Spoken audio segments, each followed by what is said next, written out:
Assalamualaikum warahmatullahi wabarakatuh. Waalaikumsalam Waalaikumsalam warahmatullahi warahmatullahi wabarakatuh. wabarakatuh. Warahmatullahi wabarakatuh. Sebelum kita mengawali pembelajaran kita pada hari ini, alangkah baiknya kita berdoa terlebih dahulu ya anak-anak. Nah, siapa yang mau memimpin doa hari ini?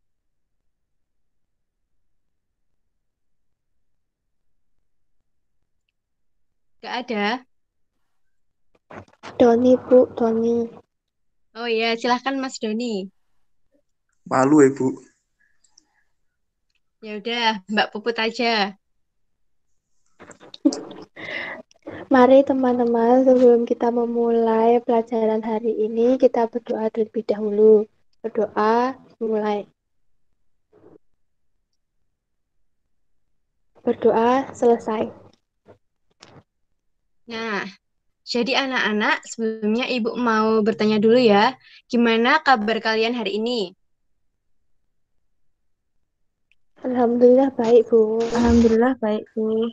Baik, Bu. Alhamdulillah, kalau begitu eh, Ibu berpesan supaya kalian tetap menjaga kesehatan kalian dimanapun kalian berada, tetap pakai masker kemana-mana. Dan Ibu mohon kalian mencuci tangan sebelum dan sesudah beraktivitas. Mengingat cuaca dan keadaan saat ini yang tidak menentu ya, seperti itu.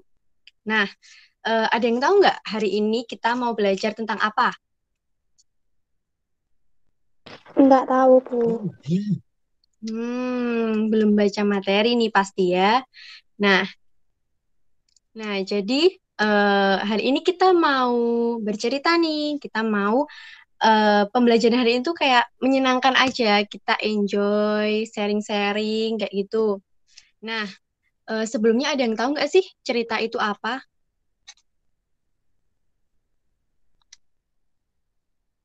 Nah, adalah salah satu cara kita untuk menyampaikan sebuah cerita. Kalian bisa menyampaikan sebuah cerita rakyat ataupun pengalaman kalian seperti itu. Di sini ada yang udah pernah bercerita?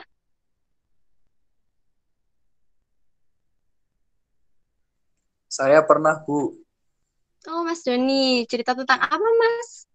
Jadi dulu tuh saya pernah jatuh dari sepeda, Bu. Kemudian saya ceritakan ke ibu saya. Apakah itu termasuk cerita ya, Bu?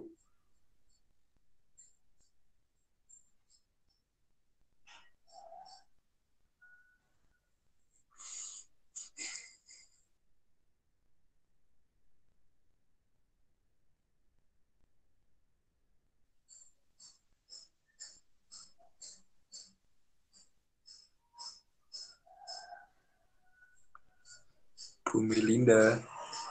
Bu Mei.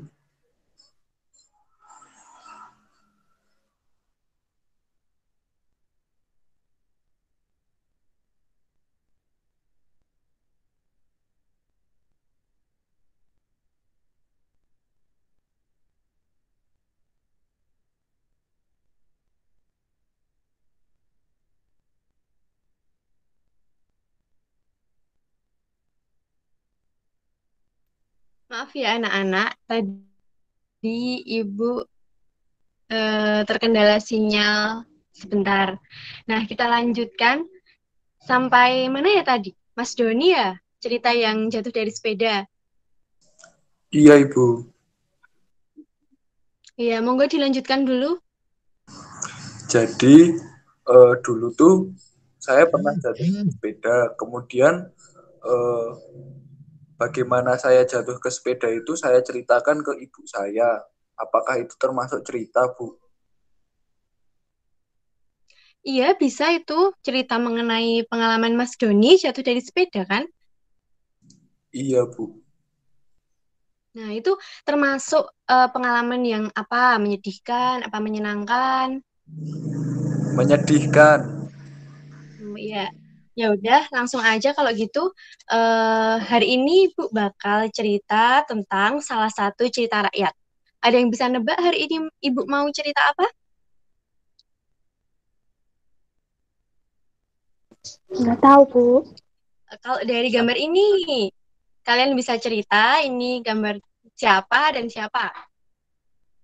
Ini, kelihatan nggak anak-anak? Kelihatan, Bu. Ya, ini ada seorang ibu ya sama anaknya. Seperti itu. Nah, lihat, Lihat. Lihat, Bu. kita mulai ya. Ya, kita mulai. Ibu mohon anak-anak menyimak dengan baik. Oke? Oke. Jadi, pada zaman dahulu ada sebuah desa di Sumatera Barat dan desanya itu dekat dengan sebuah pesisir pantai. Desa itu bernama Desa Pantai Air Manis. Nah, di desa tersebut hiduplah seorang janda. Nah, ini nih. Nah, janda ini bernama Mandi Rubayah. Namun, Mandi Rubayah ini tidak hidup sendirian. Dia bersama anaknya seorang laki-laki yang bernama Malin Kundang. Ini Malin Kundang dan yang ini Mandi Rubayah. Nah, Mandi Rubayah ini sangat menyayangi anaknya. Begitupun Malin Kundang. Malin Kundang sangat menyayangi ibunya.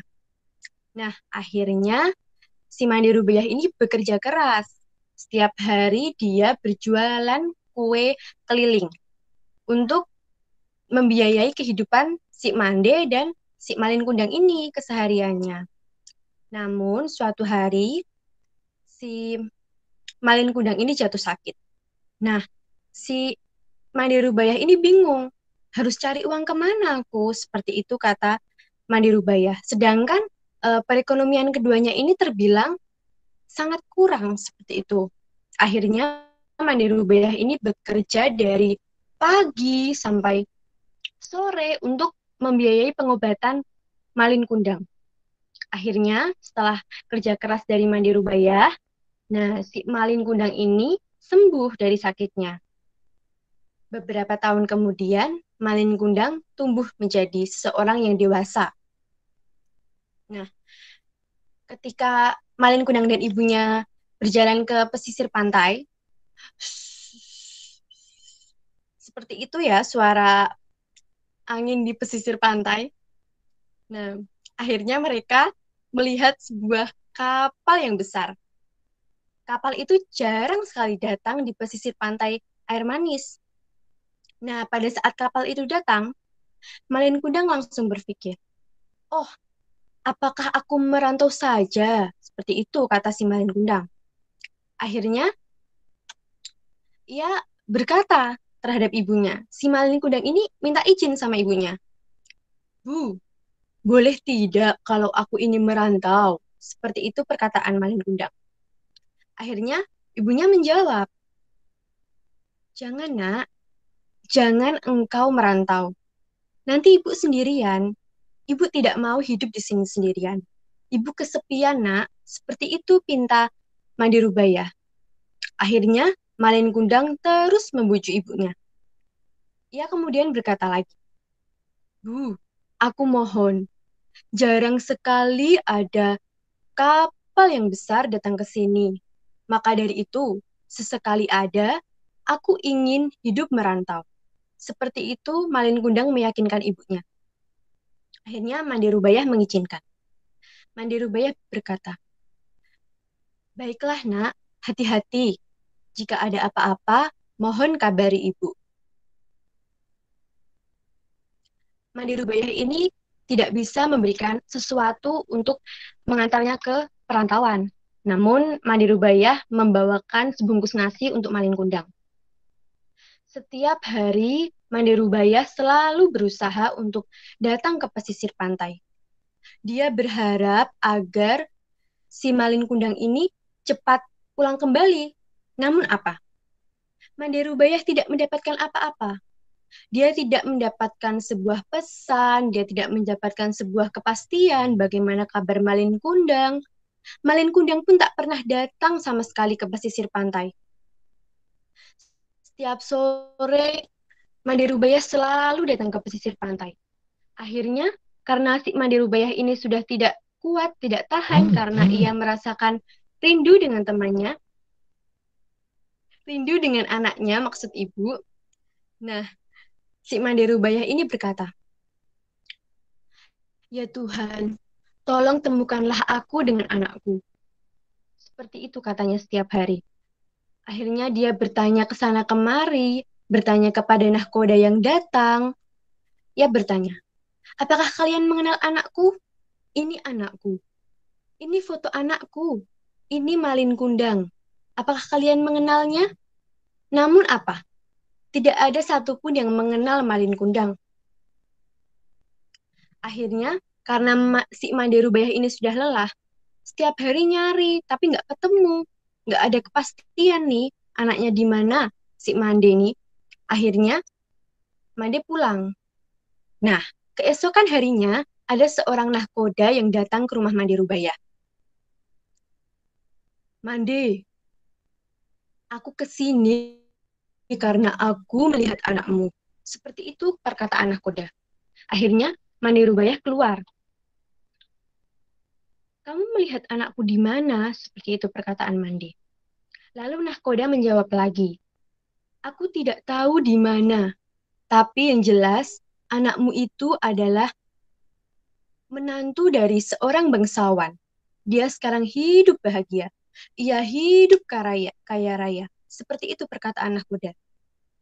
Nah, mendengar perkataan seperti itu, si Mande Rubaiyah ini senang. Orang tua pasti senang dikabari anaknya hidup bahagia. Akhirnya, si Mande Rubaiyah ini datang ke pesisir pantai lagi. Dia memastikan bagaimana perkembangan dari si Malin Kundang. Namun lagi dan lagi, ia tidak mendapatkan apa-apa. Ia tidak mendapatkan kejelasan mengenai Malin Kundang. Akhirnya, si Mande Rubaiyah datang lagi ke pesisir pantai. Dia di pesisir pantai lalu bertanya, "Siapa kapal besar itu? Siapa yang membawa kapal besar itu?" Nah, si penumpang kapal keluar. Dia menggunakan pakaian berkilauan. Mande yakin bahwa itu adalah anaknya. Nah, akhirnya karena si Mande yakin itu anaknya, nah, dia langsung memeluk erat si Malin Kundang ini. Semua orang melihat perilakunya. Akhirnya, Malin Kundang ini mendorong ibunya. Ia mendorong sambil berkata seperti ini, "Siapa kamu? Kamu adalah orang gila. Aku tidak mengenal kamu. Tidak mungkin ibuku berpakaian kotor dan compang-camping seperti ini." Seperti itu kata Malin Kundang. Nah, akhirnya si Mande Rubaiyah berkata lagi,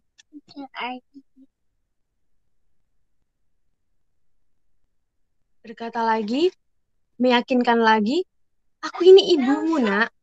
Aku ini ibumu. Aku yang melahirkanmu, Nak." Seperti itu. Akhirnya si istrinya Malin Kundang ini, dia cantik, namun angkuh sekali sifatnya.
Maaf ya anak-anak, tadi anak ibu nangis, dah akhirnya ibu tenangkan sebentar. Ibu lanjutkan Nur dan menjijikkan. Seperti itu perkataan perempuan yang cantik, namun angkuh ini. Akhirnya si Malin Kundang ini mendorong ibunya lagi. Ia mendorong sampai ibunya ini jatuh ke pasir.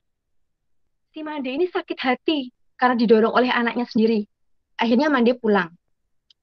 Nah, sesampainya di rumah, Mande berdoa, "Ya Tuhan, jika memang dia anakku, tolong berikanlah keadilan. Tapi jika memang dia bukan anakku, aku akan memaafkan perbuatannya." Seperti itu. Nah, tiba-tiba apa yang terjadi? Langit menjadi gelap, petir di mana-mana, ombak di lautan semakin besar. Nah, si Malin Kundang ini sedang dalam perjalanan, sedang di tengah laut. Tiba-tiba, kapalnya terombang-ambing. Nah, si Malin Kundang ini ketakutan, apalagi istrinya. Mereka saling minta tolong. Tolong, tolong, seperti itu, karena kapalnya terombang-ambing oleh ombak.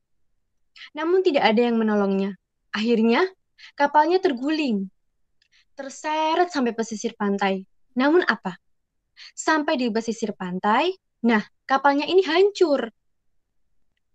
Karena hancur, penumpangnya juga sudah tidak ada. Namun anehnya lagi, ada sebuah patung yang berada di dekat kapalnya. Kapalnya pun juga menjadi sebuah patung. Nah, anehnya lagi, ada banyak ikan di sekitar patung tersebut.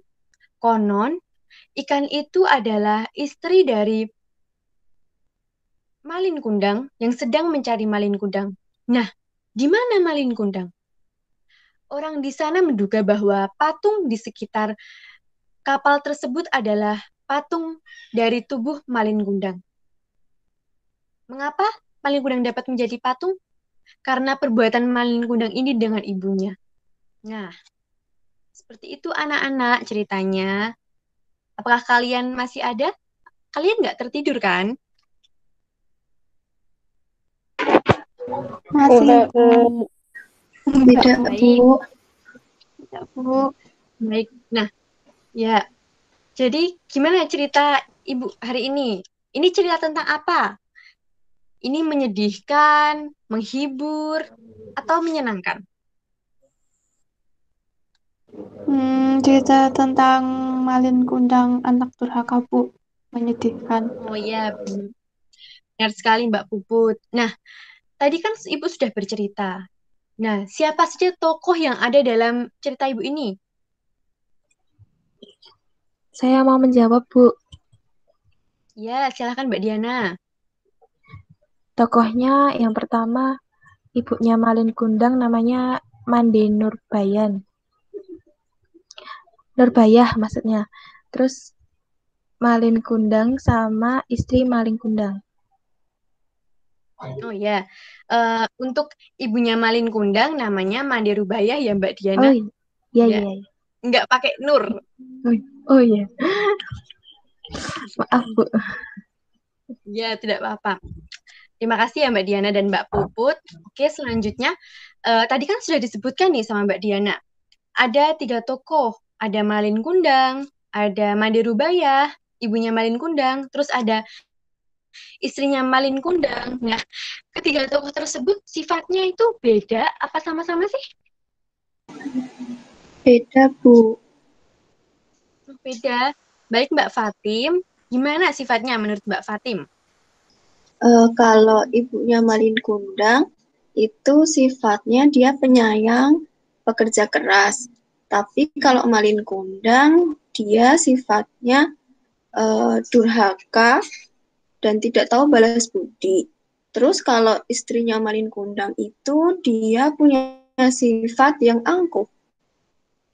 Ya, betul sekali. Jadi, Ibu tegaskan lagi bahwa 3 tokoh ini itu yang mempunyai sifat baik itu cuma ya ibunya Malin Kundang ini, Mandi Rubayah. Sifatnya baik sekali, sangat menyayangi anaknya. Namun apa yang ia dapatkan? Anaknya malah durhaka, apalagi istrinya, angkuh dan sombong. Seperti itu. Nah, Lalu karena sifat dari ketiga tokoh ini, nah sifat itu kan otomatis membawa kepada perbuatannya. Perbuatannya gimana ketiga tokoh ini karena sifatnya tersebut?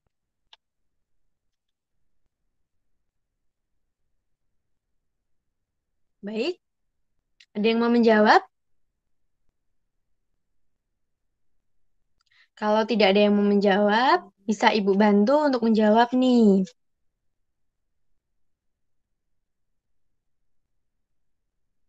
Tidak ada? Baik, kalau begitu, karena si Mandi Rubayah ini, dia baik perbuatannya. Ya, dia selalu menghargai orang-orang di sekitarnya, apalagi anaknya. Dia sangat menyayangi anaknya. Buktinya, Malin Kundang merantau, ia melepaskan, ia ikhlas, dan ia juga memberikan sebungkus nasi, karena itu yang dia punya. Nah, untuk Malin Kundang sendiri, dia durhaka terhadap ibunya, tidak sopan.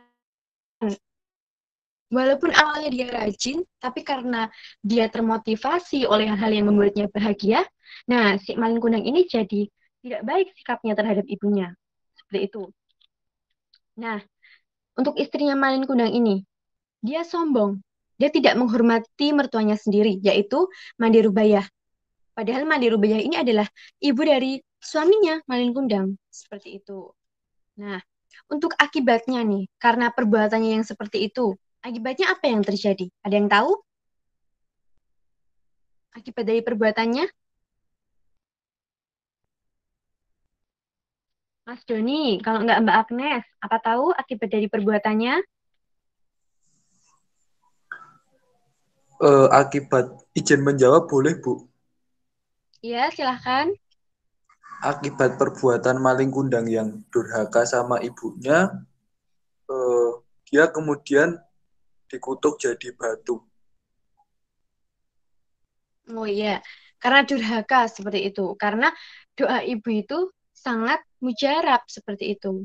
Sangat berakibat terhadap eh, keseharian kita.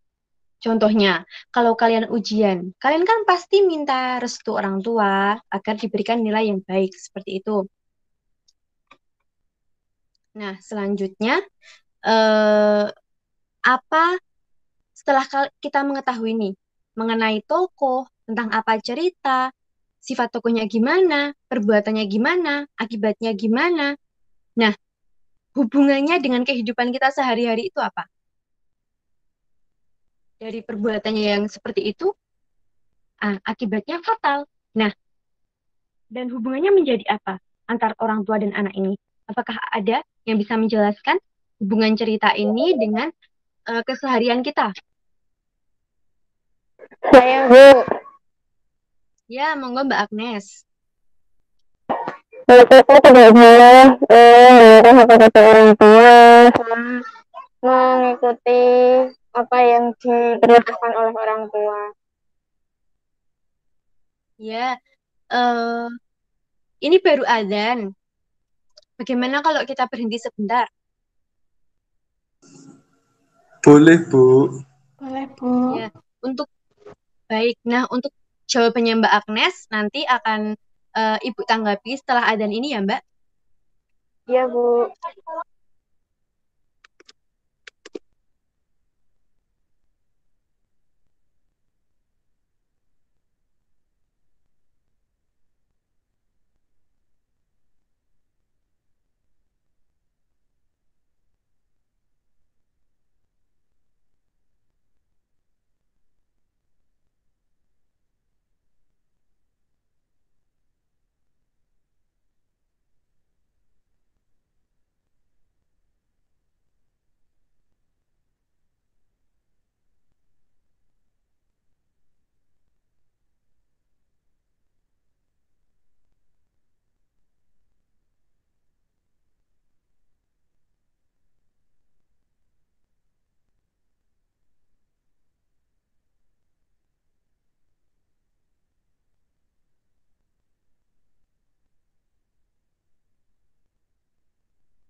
Baik, kita mulai lagi ya, anak-anak.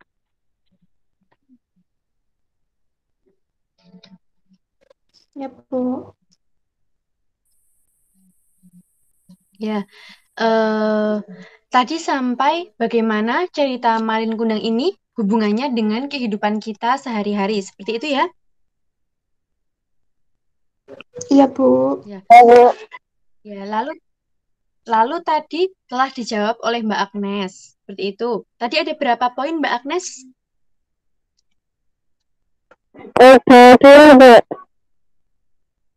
Ada 2.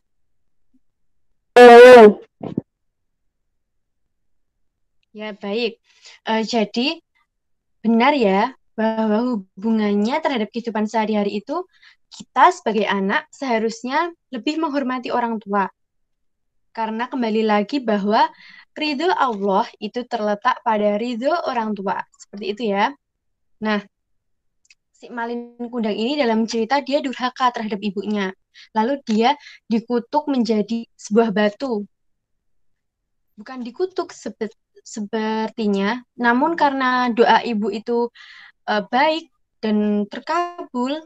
Nah, dia meminta bahwa ibu ini ingin keadilan, ingin bahwa anaknya ini merasa sadar seperti itu. Namun malah apa yang terjadi? Malin Kundang dikutuk menjadi sebuah batu. Seperti itu. Hubungannya, kembali lagi saya tekankan bahwa kita sebagai anak seharusnya menghormati orang tua, membantu orang tua, menghargai orang tua. Kita harus hormat, apalagi dengan seorang ibu. Harus hormat karena surga anak itu terletak di telapak kaki ibu, seperti itu. Jadi apapun yang orang tua sampaikan, itu kita harus mendengarkan, kita harus melakukan. Karena apa yang orang tua katakan, apa yang orang tua sarankan, itu pasti terbaik untuk anaknya. Seperti itu hubungannya untuk kehidupan kita sehari-hari. Di sini ada yang sering membantu orang tua di rumah?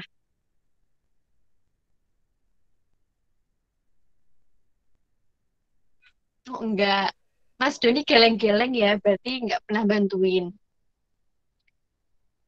Kadang, Bu. Nah, selanjutnya. Oh, alhamdulillah. Jadi, besok orang tuanya dibantuin lagi Mas Doni. Kasihan orang tuanya ya. Disemangati orang tuanya kalau bekerja. Kalau kalian ujian kan, kalian meminta doa terhadap orang tua. Seperti itu. Biar hasil ujiannya bagus. Begitupun orang tua, kalau mereka bekerja, didoakan supaya kerjanya lancar, disemangatin seperti itu supaya semangat mencari rezeki. Nah, sekarang Ibu ingin coba mengulangi tentang bercerita tadi. Apa yang kalian ketahui tentang cerita sih? Setelah Ibu jelaskan panjang lebar ini tentang bercerita.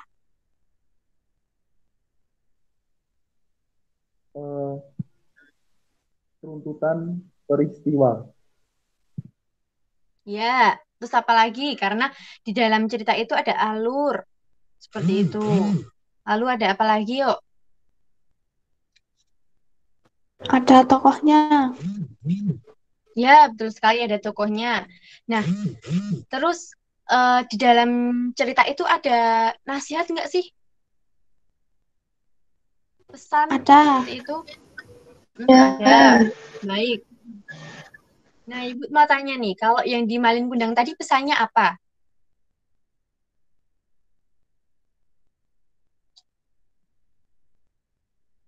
Ada yang bisa menjawab?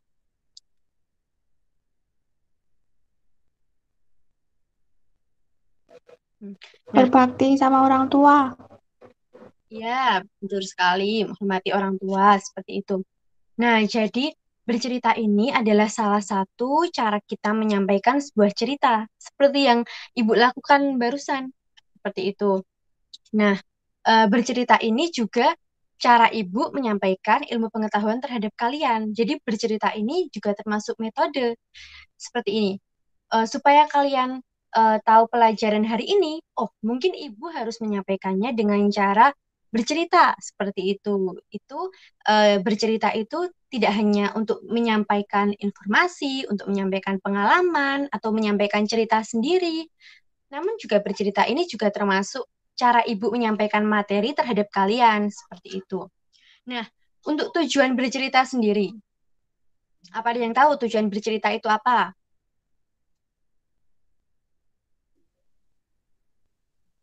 Untuk menghibur. Ya, untuk menghibur. Lalu ada apa lagi?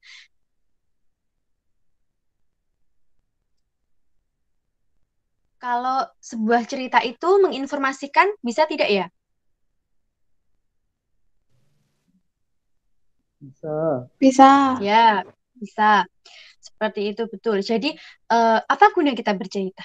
Nah, bercerita ini kita bisa menyampaikan sebuah pengalaman, kita bisa menyampaikan sebuah cerita ini sendiri. Misalnya, kita menyampaikan cerita mengenai berlibur. Nah, nanti yang mendengarkan akan ikut bahagia, seperti itu. Nah, terus bercerita ini juga tujuan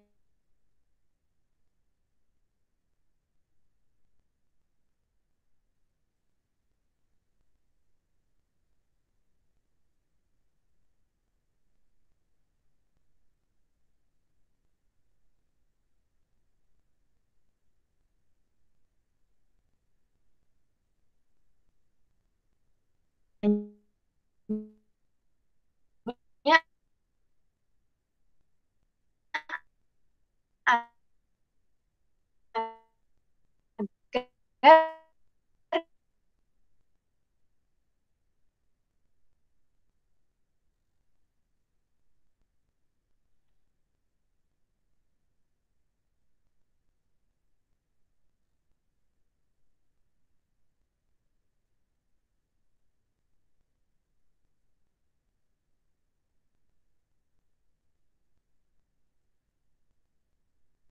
apakah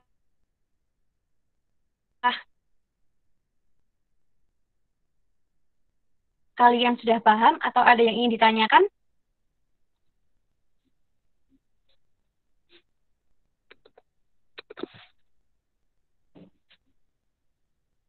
Sudah ya, karena ini waktunya juga sudah cukup. Kita juga sepertinya anak-anak udah mulai mengantuk, sudah mulai lelah karena ini jam pelajaran terakhir. Bagaimana kalau kita berdoa menutup pembelajaran pada hari ini? Ya, menutup pembelajaran pada hari ini ya. Berdoa dimulai.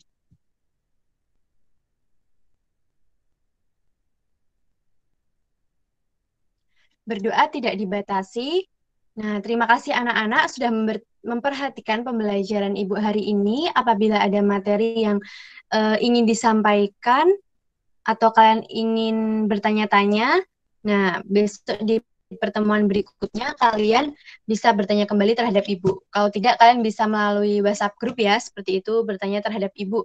Jangan malu-malu. Nah, selamat siang, semangat. Selamat siang, Bu. Terima kasih.